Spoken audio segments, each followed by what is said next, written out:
శ్రీమాత్రే నమః. అనగనగనగా ఓ రాజ్యం. ఆ రాజు ప్రజలను తన కన్న బిడ్డల్లా చూసుకునేవాడు.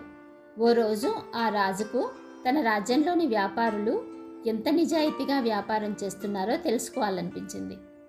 మహామంత్రిని పిలిచి, మహామంత్రి, మన రాజ్యంలో వ్యాపారులు ఎంత నిజాయితీగా వ్యాపారం చేస్తున్నారో కనుక్కోవాలి, ఏం చేద్దాం అని అడిగాడు. అప్పుడు మహామంత్రి ఓ ఉపాయం ఆలోచించి ఆ నగరంలోని వ్యాపారులందరినీ రాజాస్థానానికి పిలిపించి, మన రాజ్యం సుభిక్షంగా ఉండడం కోసం ఒక యజ్ఞాన్ని చేయిస్తున్నాము.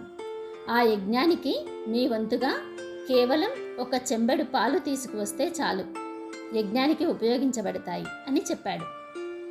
మరుసటి రోజు వ్యాపారులందరూ పాల చెంబులతో బయలుదేరారు. అందులో ఓ వ్యాపారి, అందరూ పాలు తీసుకువస్తారు, నేను నీళ్లు తీసుకెళ్తే ఎవరికి తెలుస్తుందిలే అని నీళ్లు తీసుకెళ్లాడు. వీళ్ళంతా దేవాలయం దగ్గరికి వెళ్ళేసరికి అక్కడ రాజు, మంత్రి ఓ గదిలో గంగాళాన్ని పెట్టించి అక్కడికి పాలు తెచ్చిన వాళ్ళందరినీ తీసుకువచ్చి ఆ గంగాళంలో పోయమన్నారు.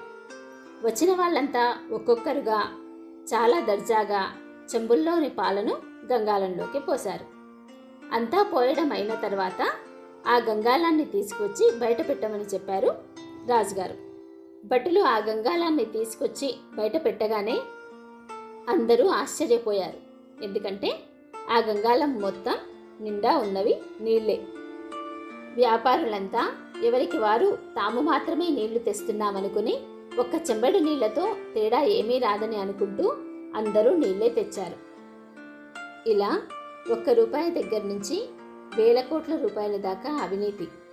నేనొక్కడినే ₹1 తీసుకుంటే ఏమవుతుంది, ₹1,00,000 తీసుకుంటే ఏమవుతుంది, ₹1,00,00,000 అవినీతి చేస్తే ఏమవుతుంది అని ఎవరి స్థాయిలో వాళ్ళు అవినీతికి పాల్పడుతున్న వాళ్ళే.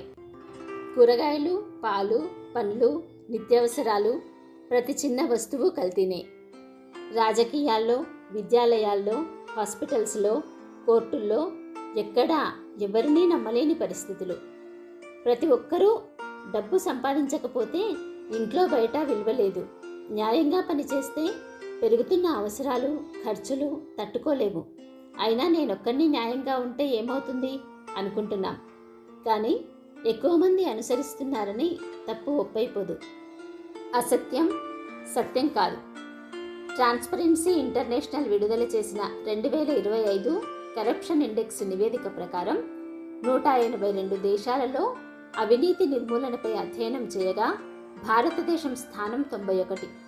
లక్షల కోట్ల అవినీతి. ఎంతమందిని మోసం చేసి సంపాదించినా తన కుటుంబం కోసమే కదా. మరి ఇతరులకు అన్యాయం చేసి, మోసం చేసి సంపాదించిన డబ్బు మన కుటుంబానికి ఎలా ఉపయోగపడుతుంది?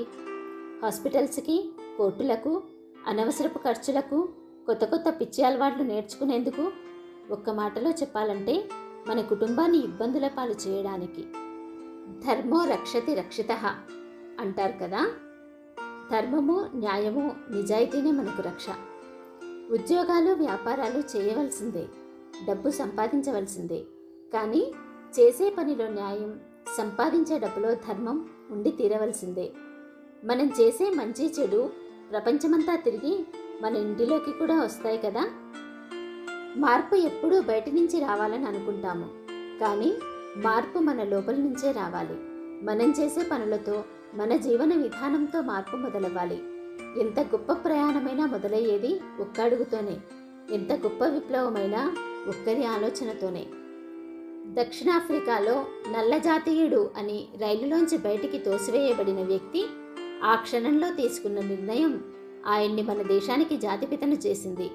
కలకత్తా రోడ్లపై అనారోగ్యంతో, ఆకలితో ఇబ్బంది పడుతున్న రోగులను చూసి ఓ 20 ఏళ్ల అమ్మాయి తీసుకున్న నిర్ణయం మన దేశానికి ఒక మదర్ తెరిసాను ఇచ్చింది.